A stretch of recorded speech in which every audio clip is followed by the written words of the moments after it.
ओम श्री कृष्णाय वयं नमः। श्रीमद् भगवद गीता हम 13वां अध्याय प्रारंभ कर रहे हैं। आज 4 जनवरी 2023 बुधवार है और हम 13वें अध्याय पे विवेचन करेंगे। इस अध्याय का नाम क्षेत्र क्षेत्रज्ञ विभाग योग है।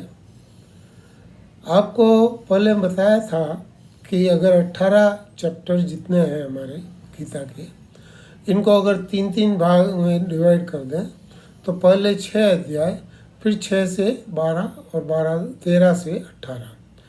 तो हम तृतीय षष्टक में हैं।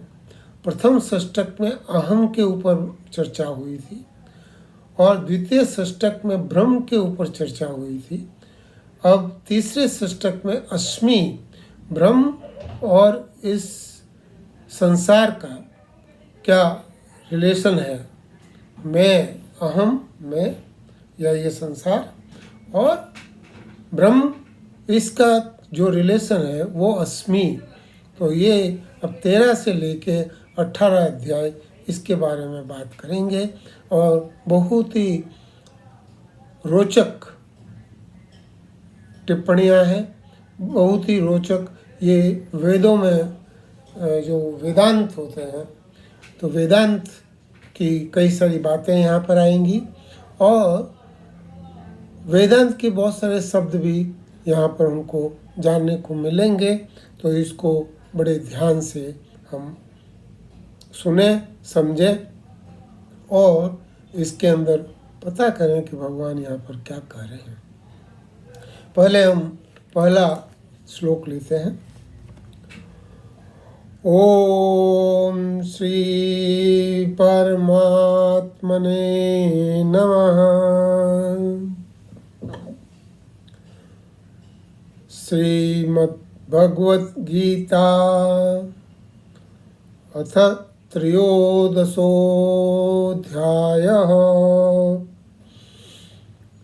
श्रीभगवानुवाच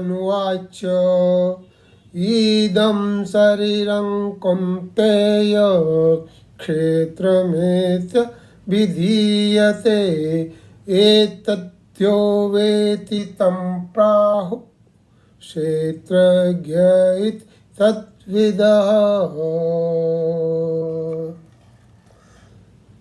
सिंपल मीनिंग इसका है पहले श्लोक का, वो ये है कि भगवान कहते हैं, हे कुंती पुत्र। कुंती से भगवान को विशेष प्रेम था, बुआ लगती थी। और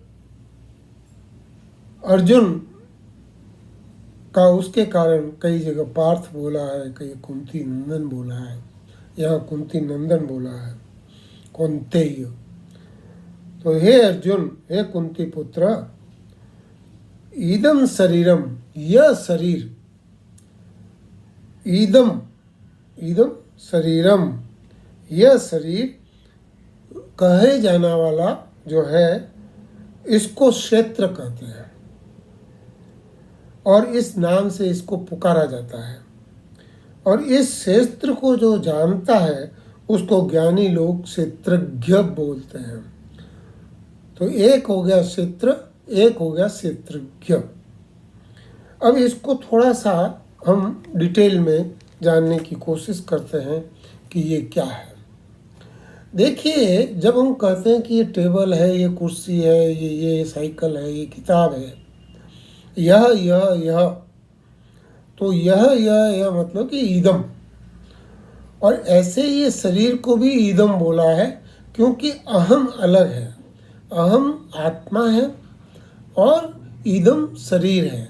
ऐसे ही मन, बुद्धि ईदम की श्रेणी में आते हैं, इंद्रियां ईदम की श्रेणी में आती हैं। ये मेरी इंद्रियां है, तो ये मेरा मन, ये मेरी बुद्धि। तो ये जो चीज़ है ये मैं नहीं हूँ, मेरा है। तो ऐसा जो कहलाता है यह सब क्षेत्र है। और इसमें एक चीज़ और ध्यान रखें कि सिर्फ ये शरीर नहीं, जितने भी शरीर है 84 लाख योनि है, जो भी पशु पक्षी नभचर जलचर, इन सबको जो आप देखते हो जिनके शरीर हैं तरह तरह के, वो सारे के सारे ईदम में आते हैं। पेड़ पौधे ये सारे ईदम में आते हैं। पर्वत, गंगा, नदियाँ, जो कुछ आपको दिखता है वो सारा का सारा ईदम में आता है। तो ये ईदम है।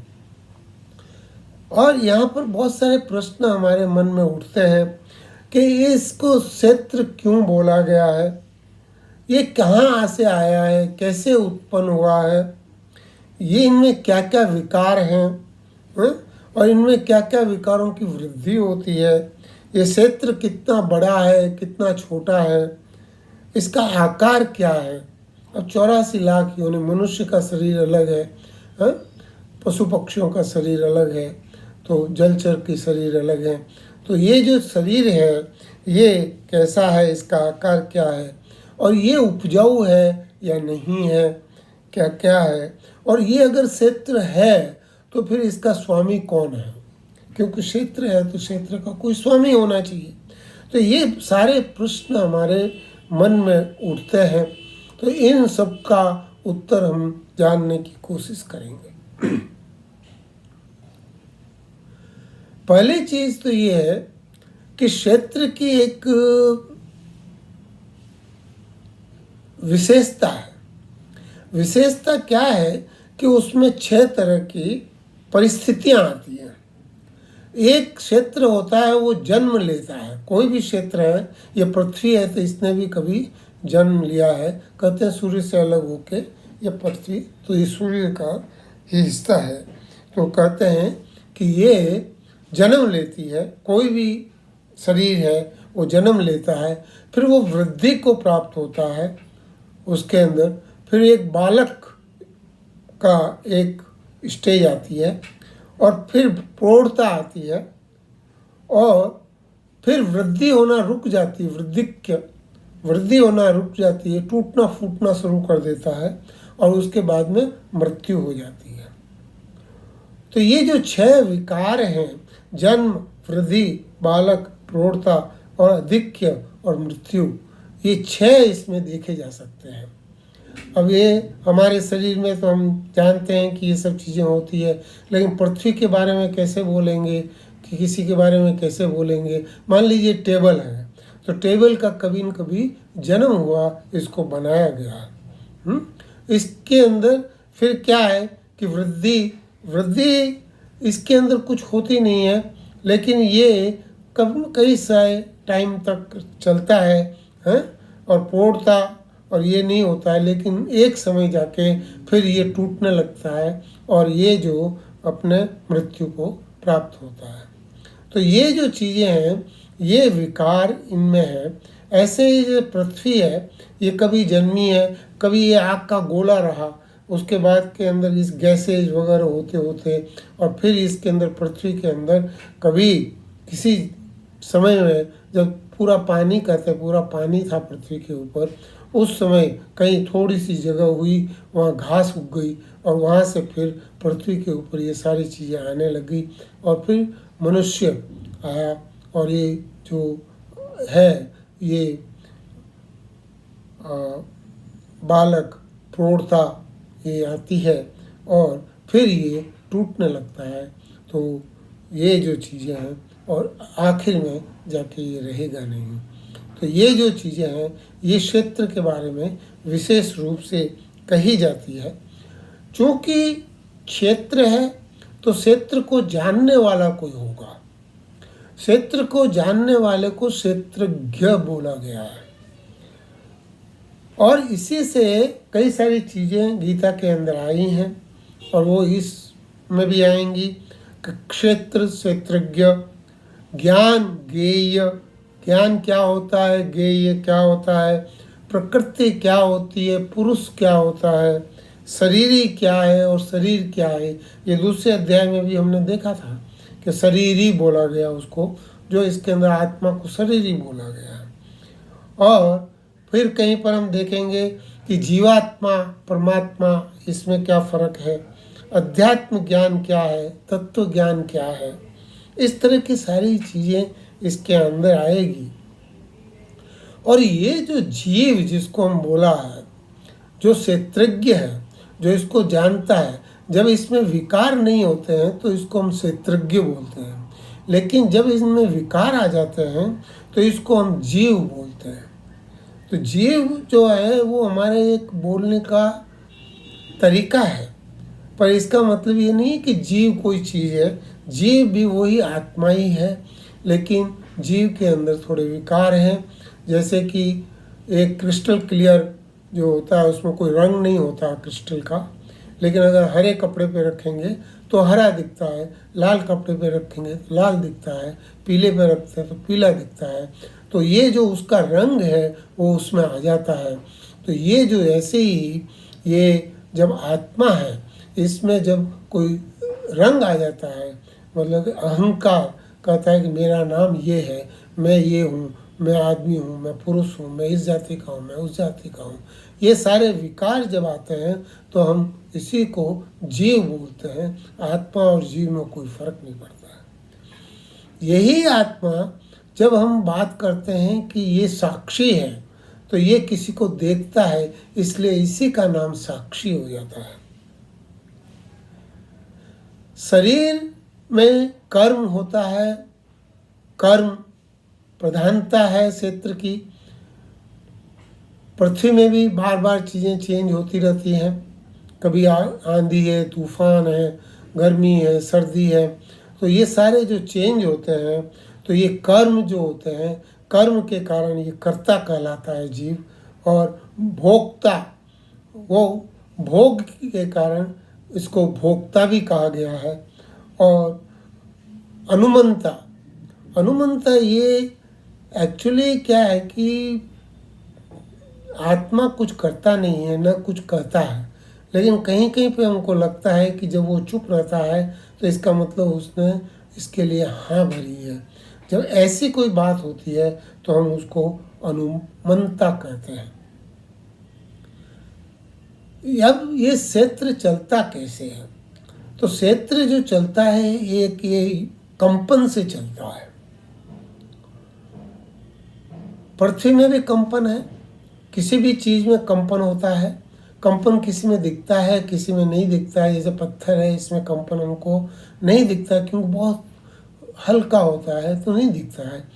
तो वो जो चीज़ है, ये कंपन जो है, ऐसे इसी को हम प्राण बोलते हैं। हमारे इसमें जो प्राण होते हैं, और ये पंच प्राण, ये पंच प्राण में ये चार इनके भाई हो जाते हैं।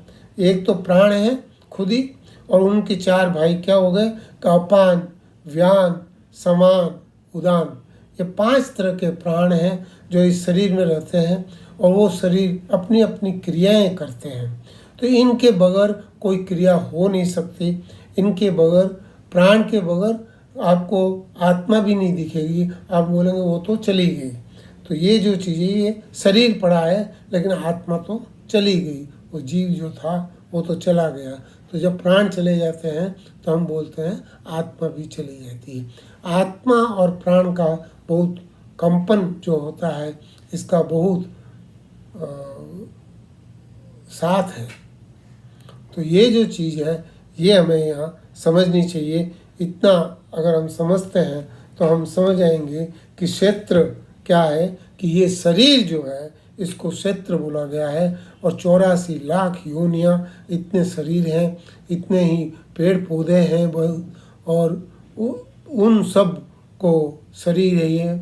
और इसको जो जानता है उसको क्षेत्रज्ञ बोला गया है। राम सुखदास जी इसका एक बताते हैं कि जैसे खेत में तरह तरह के बीज डालकर खेती की जाती है, ऐसे ही इस मनुष्य शरीर में अहंता ममता करके जीव तरह तरह के कर्म करता है। अहंता और ममता के बगैर कर्म होते नहीं हैं, और फिर उन कर्मों के फलस्वरूप उसे दूसरा शरीर मिलता है। भगवान शरीर के साथ माने हुए अहंता ममता रूप संबंध का विच्छेद करने के लिए ये शरीर की इदमता, यह इदमता, इदमता मतलब पृथक, ये आत्मा से पृथक है। तो ये इदमता देखने के लिए कह रहे हैं, और जो प्रत्येक मार्ग के साधक के लिए अत्यंत आवश्यक है। तो ये एक इम्पॉर्टेंट चीज़ है कि हम आत्मा को शरीर से अलग समझें। तो जब हम आत्मा को शरीर से अलग समझेंगे तभी ये बात बनेगी। इसलिए पहले ही श्लोक में इसमें भगवान क्षेत्रज्ञ की बात करते हैं तो बोलते हैं ईदम, यह जो शरीर है यह क्षेत्र है। तो इस तरह से भगवान यहाँ से स्टार्ट करते हैं और आगे हम देखते हैं कि दूसरे श्लोक में क्या बोल रहे हैं। क्षेत्रज्ञञ्चापि मां विद्धि सर्वक्षेत्रेषु भारत, क्षेत्रक्षेत्रज्ञयो ज्ञानं यत्तज्ज्ञानं मतं मम।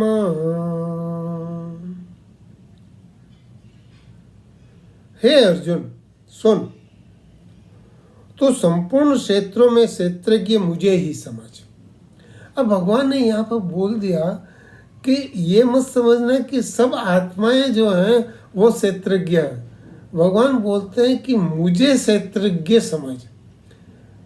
तो यहाँ क्या, आत्मा परमात्मा का एक अलग क्या, आत्मा जो है जैसे हमारी आत्मा है, तो हमारी ये आत्मा सब चीज़ें नहीं जानती। हम कुछ चीज़ें जानते हैं। हम जानते हैं कि ये कान है, नाक है, आँखें हैं, ये है, इंद्रियां हैं, शरीर है। कुछ दर्द होता है तो वो भी पता पड़ता है। लेकिन अपने आप जैसे सांस चल रही है, हम सोते हुए भी सांस चलती है, पाचन क्रिया चलती है, ब्लड सर्कुलेशन चलता है। तो बहुत सारी चीज़ें ऐसी हैं जिनको हम नहीं जानते हैं, लेकिन फिर भी वो इस शरीर में हो रही है। तो ये जो शरीर के बारे में संपूर्ण जानकारी तो हमको नहीं है, लेकिन हमको काफ़ी कुछ जानकारी है। लेकिन भगवान बोलते हैं इन सब को जानने वाला सिर्फ एक मैं हूँ, वो क्षेत्रज्ञ हूँ। तो परमात्मा और आत्मा का यहाँ पर फर्क बताया। भगवान बोलते हैं आत्मा अलग है और परमात्मा अलग है। आत्मा को परमात्मा नहीं समझना। भगवान बोलते हैं इन सब क्षेत्रों को जानने वाला, ये जितने भी क्षेत्र हैं 84 लाख योनियाँ और संसार में जो कुछ है उसको जानने वाला कौन है, कि एक परमात्मा है। परमात्मा के अलावा कोई इसके बारे में नहीं जानता है। और बोलते हैं कि यह जो ज्ञान है, ऐसा जो ज्ञान है वो मेरे मत से ज्ञान है। भगवान बोले यतच ज्ञानम मतम मम, ये जो ज्ञान है कि परमात्मा ही क्षेत्रज्ञ है, ये ज्ञान मेरे मत से यही एक ज्ञान है और बाकी कोई चीज़ नहीं है। तो ज्ञान जो आगे बताएंगे कि ज्ञान क्या है, लेकिन अभी यहाँ पर इतना ही समझना बहुत है कि परमात्मा को एक समझ के क्षेत्र, सारे क्षेत्रों को जानने वाला ये परमात्मा है, यही एक ज्ञान है। और इस ज्ञान को भगवान बोलते हैं मत ममा, मेरा मत है। ये भगवान ने जहाँ जहाँ मत बोला है ना, वहाँ पर क्या है कि अजीब सी चीज़ है। अजीब सी चीज़ क्या है कि हम गलती से ये मान लेते हैं ये तो मैं हूँ। हम हमारे अहंकार के कारण मान लेते हैं कि क्षेत्रज्ञ मैं हूँ। भगवान बोलते हैं नहीं, क्षेत्रज्ञ मैं हूँ। तो ये जो चीज़ है ये यहाँ पर विशेष रूप से बताई है। आगे तीसरे के अंदर भगवान बोलते हैं ततः क्षेत्रम यच यादृक्ष यद्विकारी यतश्च यत् सच यो यत् प्रभावश्च तत्समासेन्मे शृणु। अर्जुन बोलता है आपने तो बहुत कंफ्यूजन कर दिया। आपने क्षेत्र तो बता दिया, ठीक है, हम तो सोचे हम क्षेत्रज्ञ हैं। आपने बोला नहीं तुम क्षेत्रज्ञ नहीं हो, क्षेत्रज्ञ तो मैं हूँ। तो ऐसे थोड़ा कन्फ्यूजन हो गया। तो बोले भगवान बोलते हैं यह क्षेत्र जो है और जैसा है और जिन विकारों वाला है और जिससे ये पैदा हुआ है, तथा ये क्षेत्रज्ञ जो जिस प्रभाव वाला है, उस वह संक्षेप में मुझसे सुन। तो भगवान बोलते हैं कि ये जो क्षेत्र है और इसमें क्या है क्या नहीं है, ये मैं तेरे को डिटेल में बताता हूँ, इतनी जल्दी मत कर। तो ये जो है ये मैं बताता हूँ, और मैं ये भी बताऊँगा कि क्षेत्रज्ञ का प्रभाव क्या है। जो क्षेत्रज्ञ है उनका इन क्षेत्रों में क्या प्रभाव है, तो ये भी मैं तुझे बताऊँगा। लेकिन यहाँ पर इससे पहले भगवान ये बोलते हैं कि सुन, ये क्या कि चौथा श्लोक, ऋषिभिर्बहुधा गीतं छन्दोभिर्विविधे पृथक् ब्रह्मसूत्र पदश्चैव हेतुमद्भिर्विनिश्चिते। ऋषिभिर्बहुधा गीतम, बहुत सारे ऋषियों ने ये क्षेत्रज्ञ के बारे में, परमात्मा और ये आत्मा शरीर, इसके बारे में बहुत सारी बातें कही हैं और बहुत सारे गीत गाए हैं। और छंदों में, छंदों का मतलब ये है कि जो वेद हैं, वेदों के अंदर जो कहा गया है वो, उसमें भी तरह तरह से इस चीज़ को समझाया गया है। और ब्रह्म सूत्र पदेश्चैव, ब्रह्म सूत्र में भी इसको बताया गया है। इसलिए हमारे कितने 6 शास्त्र हो जाते हैं, 6 शास्त्र, 6 शास्त्र, 4 वेद, 1 ब्रह्म सूत्र और 1 ही गीता। गीता तो ये बोल ही रही है, और ब्रह्म सूत्र में भी यही बोला गया है, और वेदों में भी यही बोला गया है। तो ये जो है ये शास्त्र सारी एक ही बात करते हैं, और ये यहाँ पर बोल रहे हैं। और क्षेत्र का तत्व ऋषियों द्वारा बहुत विस्तार से कहा गया है। वेदों की ऋचाओं द्वारा बहुत प्रकार से विभाग पूर्वक इसको वर्णन किया गया है, और युक्ति युक्त एवं निश्चित किए हुए ब्रह्मसूत्र के पदों में इसको दर्शाया गया है। तो ये यहाँ पर भगवान बता रहे हैं।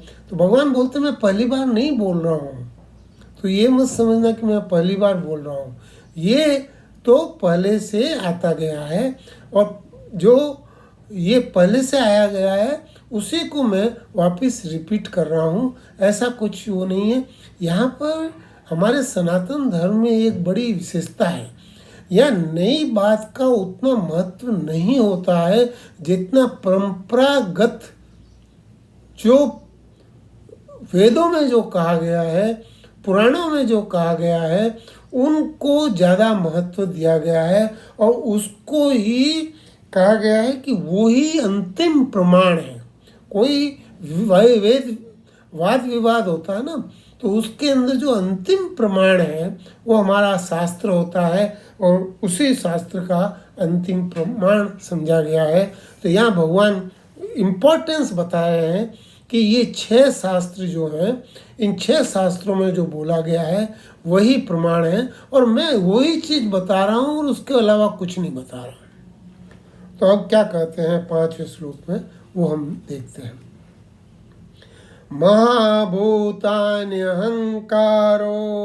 बुद्धिर्व्यक्तमेव च इंद्रियाणि दशेकञ्च पंचचेन्द्रिय गोचराः।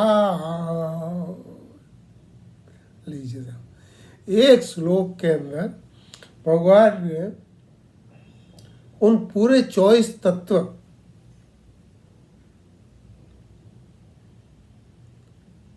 जो कपिल मुनि ने सांख्य योग के अंदर जो बताए हैं कि इन 24 तत्वों का, और एक काल को 25वां तत्व मानते, तो उनको समझ के हम परमात्मा की प्राप्ति कर सकते हैं। तो वो 24 तत्व ये बताए कि ये क्या है। तो बोले कि मूल प्रकृति, महाभूतानि अहंकारो बुद्धि, महाभूत मूल प्रकृति, मूल प्रकृति और समष्टि बुद्धि, ये महत्त्व है। तो सबसे पहले क्या हुआ, मूल प्रकृति पैदा हुई।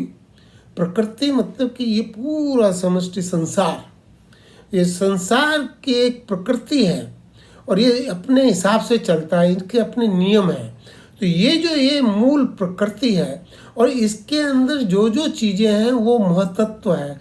महतत्व मतलब उनका एक विशेष विशेष फॉर्मूला है, विशेष विशेष तरीके से। जैसे पानी है तो पानी का अपना एक तरीका है, हवा का अपना एक तरीका है, अग्नि का अपना एक तरीका है। जितनी भी इसके अंदर चीज़ें बताई हैं 24 तत्व आगे, इन सब का अलग अलग तरीके से मीनिंग है, इसलिए इनको तत्व बोला गया है। और ये जो है ये समस्त बुद्धि से, इस समस्त बुद्धि से इसको जाना जा सकता है, इसलिए इसको जानने के लिए जो है वो महत्त्व है। और समष्टि अहंकार, ऐसे ही ये समष्टि का एक अहंकार है। अहंकार का मतलब एक इल्यूजन है, हमको लगता है कि ऐसा है लेकिन ऐसा होता नहीं है। तो ये जो अहंकार है ये एक मानी हुई चीज़ है, लेकिन कहाँ से आया, क्या हुआ, कैसे हुआ, इसको भी छोड़ दीजिए। लेकिन ये अहंकार जो है समष्टि अहंकार, ये भगवान बोलते हैं कि ये उस क्षेत्र का एक विशेषता है। तो हर क्षेत्र में एक अहंकार होता है। हर पशु पक्षी उसको अपने खाने पीने, आराम करने, इसके लिए उसकी स्वतंत्रता है और उसको उसी हिसाब से वो रहता है। और ये जो है वो उस अहंकार और उस महत्व से रिलेट करता है। और इसमें पंचभूत, ये हम बोलते हैं पंच तत्व से ये बना हुआ है। तो ये इसमें क्या है कि आकाश, हवा, वायु, अग्नि, जल और पृथ्वी, तो ये पंच तत्व जो ये महाभूत है, ये 10 इंद्रियां, 5 ज्ञानेंद्रियां और 5 कर्मेंद्रियां, श्रोत्रन, त्वचा, चक्षु, नासिका, रसना, ये सब 5 हमारी ज्ञानेंद्रियां हैं। और कर्मेंद्रियां वाक, पानी, पैर, हाथ, पाद, पायु और उपस्थ, ये 5 हमारे कर्मेंद्रियां हैं जिनके थ्रू हम ये संसार से व्यवहार करते हैं। और एक मन और 5 इंद्रियों के 5 विषय, इस तरह से ये 24 तत्वों वाला ये क्षेत्र है। ये 24 तत्व मिलके ये क्षेत्र बनता है। प्रकृति जहाँ तक होती है वहाँ पर विकार नहीं है, लेकिन जहाँ महत्त्व आ जाता है कि ये इससे अलग है और वहाँ पर जब अहंकार पैदा हो जाता है तो अहंकार के बाद में इसके अंदर विकृति आती है। तो ये जो विकृति है ये अलग चीज़ है, इसको हम आगे समझेंगे। अब यहाँ पर एक छठा श्लोक में बहुत सारी विशेष बात की है। इच्छा द्वेष सुखम दुखम संगातश्चेतना धृति एतच्चेत्रं समासेन सविकार मुदाहृत। इच्छा मन होता है, क्योंकि एक मन है तो इच्छा होगी, द्वेष होगा, सुख होगा, दुख होगा। और ये संगात है, ये जड़ है। और इसमें जो आत्मा बैठी हुई है, प्राण जो है वो हमारे जो प्राण के कारण, या आत्मा जब इसके अंदर, जीव जब इसके अंदर आ जाता है तो ये चेतन और जड़ का एक मिश्रण है। तो चेतन और जड़ ये मिले हुए हैं, इसको संगात बोलते हैं। तो चेतन और शरीर, शरीर और शरीरी, शरीर और शरीरी का जब ये मिलन होता है इसको संगात बोलते हैं। तो ये तब तक ये है, और जब ये नहीं रहेगा तो ये किसी के खाने के लिए बन जाएगा, या इसको जला देंगे, कर देंगे, तो ये फिर अपने पंच तत्वों में वापस मिल जाएगा। तो इसमें चेतना, ये प्राण शक्ति जो है, जिसको हमने बोला कि ये जीव के साथ में प्राण शक्ति चेतना, ये जो पंच प्राण हैं ये, और धृति, धृति एक ऐसा चीज है जो कि इन सबको संयंत्रित रखता है, इन सब में कंट्रोल रहता है। एक कोई भी चीज होती है, जैसे पृथ्वी अपनी धुरी के ऊपर चलती है, ऐसे ही हर मनुष्य या हर जीव अपने एक विशेष उससे चलता है, और ये जो कहता है ये धृति कहलाती है। तो ये धृति जो है, ये जो 7 विकार हैं, इच्छा, द्वेष, सुख, दुख, संगात, चेतना और धृति, ये 7 विकार हैं। इन विकारों के कारण ये क्षेत्र कहलाता है, और विकारों सहित ये क्षेत्र संक्षेप में कहा गया है। तो ये जो चीज़ है इसको यहाँ पर बताया गया है। राम सुखदास जी बोलते हैं, यहाँ भगवान ने 24 तत्वों के वाले शरीर तथा उसके 7 विकारों को एतत् बोला है। यह विकार, यह मतलब कि ये आत्मा में नहीं है, ये विकार आत्मा में नहीं है, लेकिन ये विकार बाहर है, लेकिन दिखते ऐसे हैं कि आत्मा में है। जो ये जो चीज़ है, तात्पर्य यह है कि समय क्षेत्र से मिला हुआ नहीं है, प्रत्युत उससे सर्वथा अलग है, बिल्कुल विशिष्ट है, बिल्कुल अलग है। और स्थूल, सूक्ष्म और कारण, इन तीनों शरीरों को भी एतत् बोला गया है, और इस पद के अंतर्गत होने से हमारा ये स्वरूप नहीं है। ये तीनों शरीर, स्थूल शरीर ये हमारा स्थूल शरीर है, सूक्ष्म शरीर ये जो मन, बुद्धि, चित्त, अहंकार, ये हमारा सूक्ष्म शरीर है, और इनका होने का ये कारण है, तो वो जो है वो कारण शरीर है। तो कारण शरीर, ये 3 शरीर कहलाते हैं। ये 3 शरीर होने से हम जन्म लेते हैं, हम स्थूल शरीर में आते हैं। और यहाँ विशेष ध्यान देने की बात यह है कि जब अहंकार के कारण महत्त्व और मूल प्रकृति को भी एतत् शब्द कह दिया गया है, मूल प्रकृति को भी एतत् कहा है, और अहंकार जो इसका है उसको भी एतत् बोला है, तो ये भी आत्मा में नहीं है।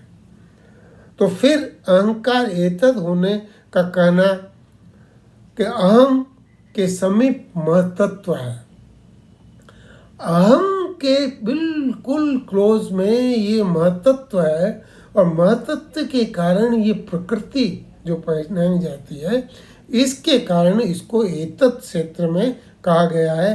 तात्पर्य है कि अहम हमारा स्वरूप है ही नहीं, और जो साधक समय को अहम या क्षेत्र मानता है, अपने आप को क्षेत्र मानता है, क्षेत्र को, इसलिए उसको क्षेत्र को, शरीर को और अहम को अलग मानना चाहिए, शरीर और शरीरी को अलग मानना चाहिए। यही यहाँ पर मेन चीज़ बताई गई है कि क्षेत्र के अंदर ये 24 तत्व होते हैं, क्षेत्र में ये 7 विकार होते हैं, क्षेत्र जन्म लेता है, वृद्धि को प्राप्त होता है, और अंत में उसकी मृत्यु हो जाती है। तो इस तरह से ये क्षेत्र जो है ये एक अलग चीज़ है, और क्षेत्रज्ञ एक अलग चीज़ है। अब हम इसका आगे, इसका विस्तार अगले विवेचन में करेंगे, और मुझे उम्मीद है कि आपको ये विवेचन पसंद आया होगा। ज़रूर लाइक क्लिक करें, और अगर आपने चैनल को सब्सक्राइब नहीं किया है तो इस चैनल को सब्सक्राइब करके आने वाले नए वीडियो और पुराने वीडियो जो हैं, हम 12 अध्याय तक के वीडियो कर लिए हैं, कम से कम टोटल 300 करीब वीडियो हो चुके हैं। तो आप उनको देखिए और उनका आनंद लीजिए, जानने की कोशिश कीजिए कि कौन सी चीज़ कैसे आती है, कैसे होती है, या गीता में जो लिखा है उसका क्या मतलब होता है। राम।